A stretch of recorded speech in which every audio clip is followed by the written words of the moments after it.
Hi everyone, welcome to month 6.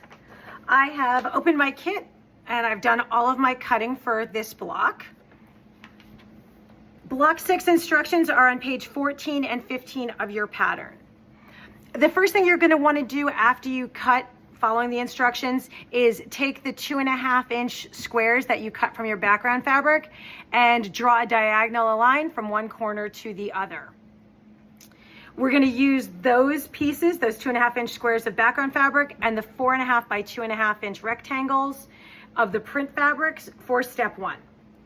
This is actually the same step we did in block 5, so last month. And what you're going to do is take your rectangle here and one of your squares, and you're going to put right sides together. You're going to put that square right on top of your rectangle, diagonal line in this orientation. And you are going to sew just one needle width outside of that diagonal line.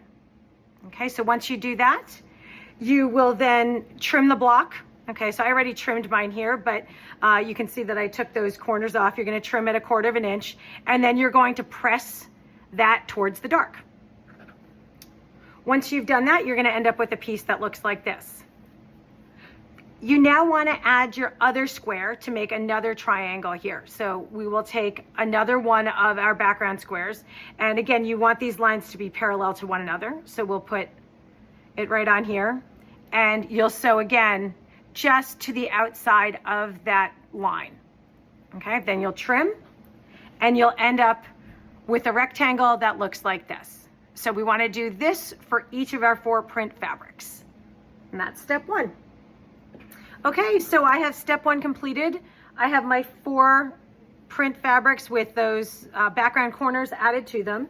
These are all called Unit B in our pattern after step 1. Step 2 is making a flying geese block. And what you're going to do is take one of the sets of triangles that you cut. Now, when you were cutting, you needed to cut a 5.5 inch square, and you needed to cut it twice on the diagonal.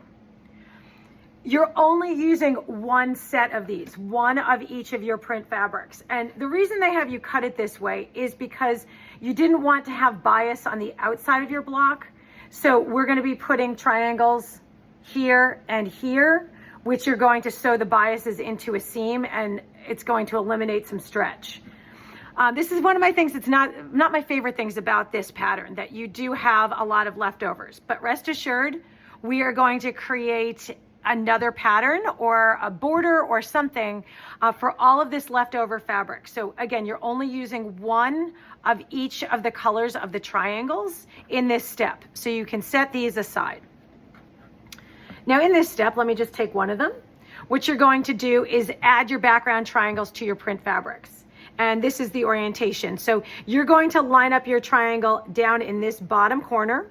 And this is what it tells you on page 14 of your pattern. And you'll sew your 1/4 inch seam along there.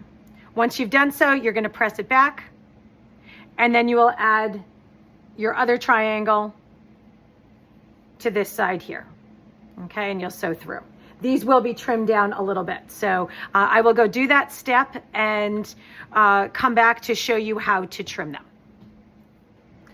Okay, so I have finished step 2, which again is creating my flying geese blocks. And these blocks need to be trimmed down to 4.5 by 2.5. So when I'm trimming them, you'll remember that we want to make sure that we hit this point when we get our seam. And we were using a 1/4 inch seam allowance. So we want this point to be a 1/4 inch from the edge of our block. So what I'm going to do is line up my 1/4 inch here at that point, and I'm going to make sure I'm pretty parallel to the edge of my block over here. I'm going to be trimming the other end as well, but I just want it to be pretty straight. So this looks pretty parallel, my lines here to the edge of my print fabric, and my 1/4 inch line on my ruler is right on my point. So I will go ahead and trim. I'll flip it around. Now that I've got that straight edge, we'll trim the rest to 2.5. And then with the 4.5, what I usually do here is half of 4.5 is 2 1/4. So I line my 2 1/4 line up with the point So again, it's going to be centered, and then I'll trim each one of these sides. Okay, line that up, and again, trim. So now my flying geese block is nice and square. So I'm going to do this for all 4 of my print fabrics, and then I'll come back with our next step. All right, poof. I have trimmed down all of my flying geese blocks here, and we're now going to move on to step 3 of block 6, which is on page 15.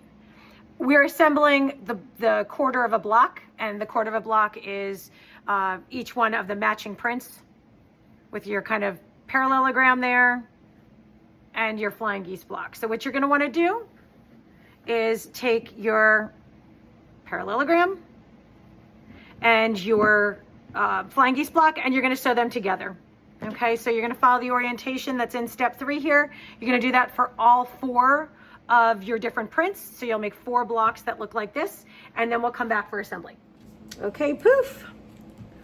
I've assembled all of step 3 here, and I have all 4 of my print fabrics, which are now unit Ds.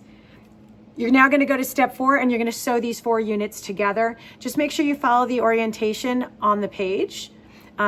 The arrow, I'm looking at the way the flying geese are pointing. So go ahead, make sure you put them in the right orientation, sew them together, and that will complete the middle of block 6. I'll go do that now, and then we'll add our setting triangles and our cornerstones. Okay, so the middle of block 6 is completed. I now have it lying out with the setting triangles and the cornerstones that we created in month 0. You're going to assemble the kind of fancy flying geese. So these 2 to your middle block, then attach your cornerstones to the ones on the top and the bottom, and then sew your rows together to complete your block. And poof, block 6 is finished.